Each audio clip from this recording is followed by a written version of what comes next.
안녕하세요. 정보가 세상을 바꾼다의 인포뱅크입니다. 이번에 전해드릴 내용은 중국 국제 FTSE 러셀의 편입, 중국 금융시장 개방에 박차, 한mon이 쏟아져 들어간다에 대해서 한번 알아보겠습니다. 여러분의 구독과 좋아요는 저에게 많은 도움이 되오니 구독과 좋아요 많이 눌러주시고 이야기를 시작을 해보겠습니다. 제가 지금 계속 중국의 경제에 대해서 이야기를 드리고 있는데 중국 경제가 거의 그 개방문처럼 오픈이 되어가고 있어요. 이렇게 오픈이 되어가고 있는 상황에 지금 엔트그룹 문제가 터졌죠. 이 배경에 대해서도 제가 계속 이야기 드렸는데 중국이 자기 자신의 금융을 통제를 하기 위해서 이렇게 엔트그룹을 굉장히 억누르고 있는 상황이에요. 이런 이야기까지 제가 모두 다 녹여서 이번 이야기를 해드리겠습니다. 지금 글로벌 3대 채권지수 제공자의 하나인 FTSE 러셀은 최근 중국 국채를 세계 국책지수에 편입한다고 선언을 했어요.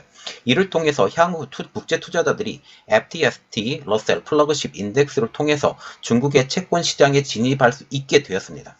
이로써 중국 채권은 글로벌 3대 채권지수에 모두 편입이 되게 되었는데요. 이를 통해서 중국 채권이 정말 쉽게 접근할 수 있어요. 지금까지 중국 채권은 국제적으로 굉장히 접근이 어려웠었거든요. 그런데 2020년을 기점으로 글로벌 3대 채권 기관들이 각자의 채권 지수에 중국 채권을 포함시키면서 중국 채권으로 접근이 점점 쉬워지고 있습니다. 이는 중국의 금융시장의 개방과의 관계도 이게 연관성이 굉장히 많은데요. 최근 들어 중국은 금융경제 대외 개방을 가속화시키고 있어요. 이 배경에는 미국 트럼프 행정부의 중국에 지속적인 압박이 있었습니다. 지금 트럼프 행정부가 들어오기 전까지는 중국이 개방이 거의 안 됐어요. 19년도부터 지금 개방이 계속 되어가고 있는데 이전에 계속 작업을 하고 지금 최근 2년 동안 어마어마한 개방을 통해서 지금 중국 시장들이 활짝 열려져 가고 있고 그리고 중국 시장이 이제는 생산 시장이었다면 이제는 소비 시장으로 패턴이 바뀌어 가고 있는 이러한 와중에 중국이 이러한 미국 그리고 세계 금융에 도전할 수 있고 버텨낼 수 있는 그런 시기가 됐는지 테스트가 되는 이러한 시기가 다가오게 됐습니다. 이는 트럼프 행정부의 압박을 통해서 협정을 맺고 중국이 금융시장을 개방하게 된 것이죠. 중국의 금융시장 개방 내용은 다보스 포럼에서 지금 얘기가 나오고 왔었는데 2019년도 말에 일었었던 이때 당시에 어떤 이야기를 했었냐면 그 자기 시장을 개방하겠다. 예, 자기 시장을 개방하겠다. 그때 당시에 미국에서도 시장 좀 열어라 라고 했었는데 완전히 여는 것이죠. 다보스 포럼 개막식에서 리커창 중국 총리는 이렇게 말했어요. 2020년부터 금융위협에 대한 외국인 지분 투자 제한을 완전히 철폐하겠다 라고 하면서 금융시장의 완전 개방에 대해서 이야기를 했어요. 이것은 원래는 2021년까지 목표로 개방을 하려고 했었는데 트럼프 행정부 시기 안에 이 일을 맞추기 위해서 2020년까지 개방을 완전 철폐, 어떤 것은 규제 완화, 축소도 아닌 완전 철폐를 지금 얘기를 하고 있죠. 어떤 부분에 대해서는 100%까지 지금 투자가 가능하게 됐습니다. 그래서 완전 개방이에요. 그래서 외국계 금융기관의 서비스 범위도 확대되었고 그리고 은행, 증권, 펀드 매니지먼트, 선물 등 외자 비율의 규제도 해제했고 그리고 기업 신용조회, 신용평가, 지불 서비스 등 국민 대우 시행도 마찬가지고요. 보험업 개방도 지금 가속화되고 있어요. 지금 51%까지 개방이 됐는데 나머지는 이제 100%까지 된다라는 그런 말까지 지금 나오고 있는 상황이죠. 위의 내용을 포함한 50여 개의 대내외 개방 조치가 2020년, 19년도부터 시작해서 20년까지 잇따라 선언이 된 것이에요. 이렇게 개방된 중국의 금융시장의 개방을 통해서 공정경쟁, 상생협력을 실현할 수 있게 되었습니다. 다시 말하자면 중국의 그 정책 안에 테두리 안에 이렇게 들어가지 못하는데 지금 가장 이 테두리 안에 들어가지 못하는 게 지금 은행 쪽이에요. 은행은 여전히 중국 정부가 꽉 잡고 있으려고 하고 있는 하나의 분야예요. 그래서 지금 엔투그룹이 은행 쪽으로 지금 붙은 개방 쪽으로 지금 이렇게 들어가게 됐다라고 말을 하고 있죠. 트럼프 행정부의 압력으로 중국의 금융시장 개방이 이제 중국이 외국계 자본의 놀이터가 되었음을 다시 한번 의미하게 됩니다. 현재 코로나 사태를 통해서 모든 나라들이 성장을 멈춘 상태이죠. 이 상황에서 세계의 공장으로 불리는 중국에서 코로나의 조기 탈출을 선언하면서 공장을 열심히 돌리고 있는 현 상황입니다. 이 상황은 아이러니하게도 중국의 채권 시장으로 한머니의 유입을 가속화시켰어요. 현재 중국에서 채권 시장을 넘어서 은행 시장으로 자본이 흘러 들어가려고 지금 준비 중이죠. 이러한 상황에서 엔트그룹의 IPO는 12월에 준비가 되었었지만 중국 정부의 제재를 통해서 현재 좌절이 된 상태입니다. 엔트그룹은 핀테크 사업을 하는 알리페이 그리고 대출 업무를 주로 하는 파이낸스 등으로 두 축을 가지고 운영이 되고 있었는데 이 기업의 IPO를 외국 자본의 입장으로서는 그대로 두고 볼 수 없는 입장이 되는 거죠. 그래서 여기에 지금 IPO에 어마어마한 돈이 쌓였었는데 지금 다 빠져나가고 있는 상황이죠. 그래서 중국 정부는 이 기업을 압박하고 일반 기업으로 구분되었던 것을 이제는 금융기업으로 전환을 시켰고 중국의 법률화에서 움직이는 금융그룹화를 지금 시켰습니다.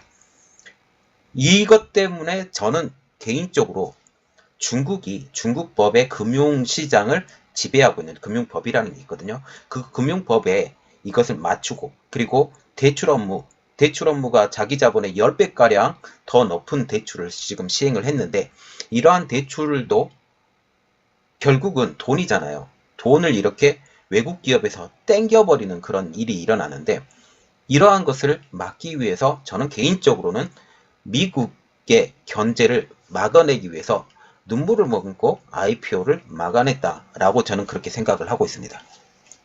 그래서 지금 말을 하고 있는 거. 중국의 금융시장 개방으로 중국으로 해서 쏟아져 들어오고 있는 외국계 자본입니다.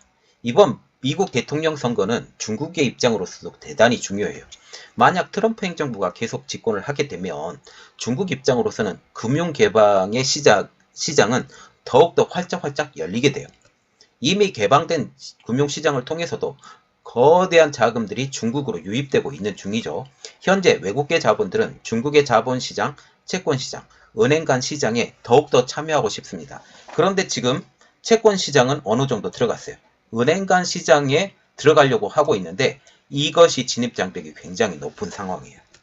현재 중국의 한 번의 유입으로 중국 증시는 폭등을 하고 있고 채권시장도 화랑이 지금 일어나고 있어요. 2020년 중국 본토 주식시장인 후광통, 성강통 채널을 통해서 약 2천억 원 위안의 규모의 외국인 자금이 순유입이 되었습니다. 이는 코로나를 통해서 갈 수 없었던 자금과 중국 시장의 개방에 영향이 한꺼번에 몰렸던 것으로 지금 파악이 되고 있는데요. 중국 시장으로 자금이 유입되자 중국 시장에서는 달러의 가치가 떨어지는 등 위안화의 가치가 올라가는 현상이 발생하고 있어요.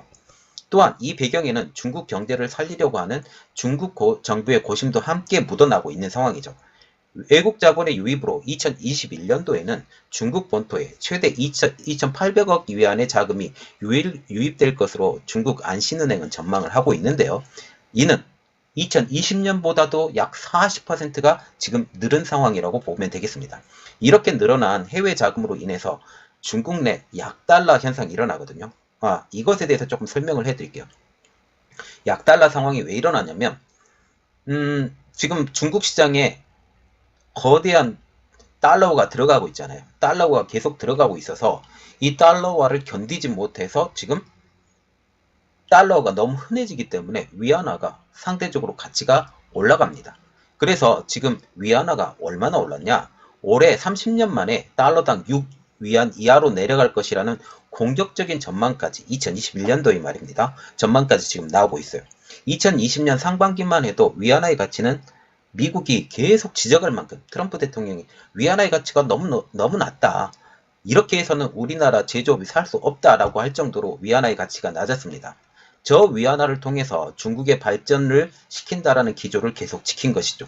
그러나 코로나 사태가 발발하고 다른 나라들이 어려움이 겪게 되고 중국의 코로나 종식을 통해서 공장도 돌리고 여기에 중국의 금융시장이 더해져서 자금이 유입되면서 12월 말 현재 달러당 위안화는 7.1위안에서 5월 달에 7.1위안했어요. 이것에 대해서 많이 떨어진 6.5위안대까지 머무르고 있어요. 말하자면 약 14분의 1 정도, 한 7, 8% 정도 가치가 떨어졌다 라고 보시면 됩니다. 이는 2018년도 6월 미중 무역전쟁 이전 수준으로 지금 회복되는 것으로 보이고 있어요. 미국의 시티그룹의 최근 보고서에 따르면 2021년도 말에는 위안화가 10%가량 추가로 절상이 되기 때문에 달러당 6위안 이하로 내려갈 것으로 지금 보고 있는 보고서가 지금 발행이 됐습니다. 이는 달러당 5위안대, 이것은 중국이 고정 환율제를 유지했던 1993년대 말 이후에 28년 만에 처음 있는 일이라고 합니다. 시티그룹은 지난해 8월달까지만 해도 위안화의 환율 전망을 6.5위안으로 잡았었습니다. 이 밖에 골드만삭스는 6.3위안, 독일의 도이체방크 그리고 프랑스의 BNP 파리바도 위안화의 가치를 달러당 6위안 초반대로 머물 것으로 올해 말까지 말입니다. 전망을 하고 있어요. 현재 중국에서는 출구가 필요한 것으로 보이고 있습니다.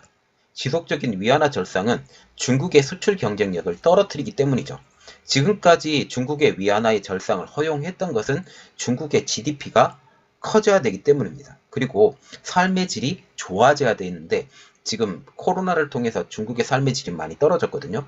그리고 그 위안화가 가격이 올라가면서 수입하는 수입 물동량도 지금 많아져 가고 있죠.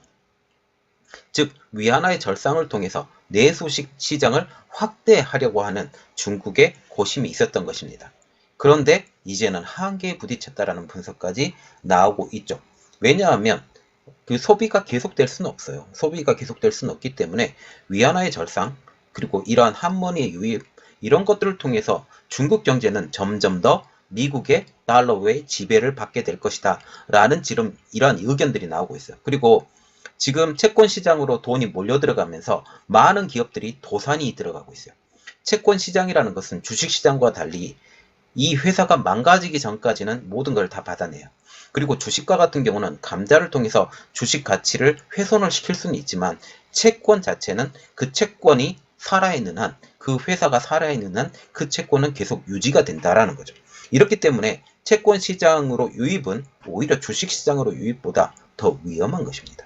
이렇기 때문에 채권에 지금 한머니들이 몽땅 몰려 들어가고 있으면서 중국의 기업들이 하나 둘씩 부도를 맞고 있는 현 상황이에요. 이것이 중국의 딜레마입니다. 이것을 통해서 중국 기업들이 하나 둘씩 무너져가고 오히려 외국 기업에서 중국 기업을 통제하는 이러한 상황까지 일어나고 있죠. 특히 화웨이와 같은 경우, SMIC와 같은 경우 중국에서 전략적으로 키우는 기업들을 지금 미국의 입장으로는 그 기업들이 보기 싫거든요. 그래서 하나의 소비 국가, 생산 국가가 아닌 소비 국가로 전략시키고자 하는 미국의 의도와 그리고 제조업체 나라라고 지금 말을 하지만 결국은 그 제조도 미국 기술을 기반으로 한 제조가 일어날 수 있도록 만들어버리는 게 미국의 큰 전략이에요. 미국은 현재 이렇게 생각을 하시면 됩니다. 미국 자국 이익이 1번이에요. 이 미국의 자국 기업이 1번인데 이 1번을 우리나라가 얼마나 잘 이용할 것이냐. 이 잘 이용을 하면 세계에서 으뜸 가는 나라로, 으뜸까지는 아니지만 세계에서 정말 지금보다 더 잘 사는 나라로 변할 거라고 저는 믿습니다. 자, 그래서 이번에 채권 시장의 오픈, 이 채권 시장의 오픈을 통해서 결국은 일어나는 것이 무엇이냐? 중국 기업들의 부도가 지금 어마어마하게 늘어나고 있다. 특히 칭화유니와 같은 경우도 외국한 채권을 갖고 있는데 외국한 채권이 지금 문제가 돼서 굉장히 힘들어지고 있다라고 보시면 되겠습니다. 자, 이번 내용은 여기까지 했고요. 제 내용이 여러분들에게 도움이 되셨다라고 생각을 하시면 구독과 좋아요 그리고 알람 설정까지 좀 부탁드리겠습니다. 감사합니다.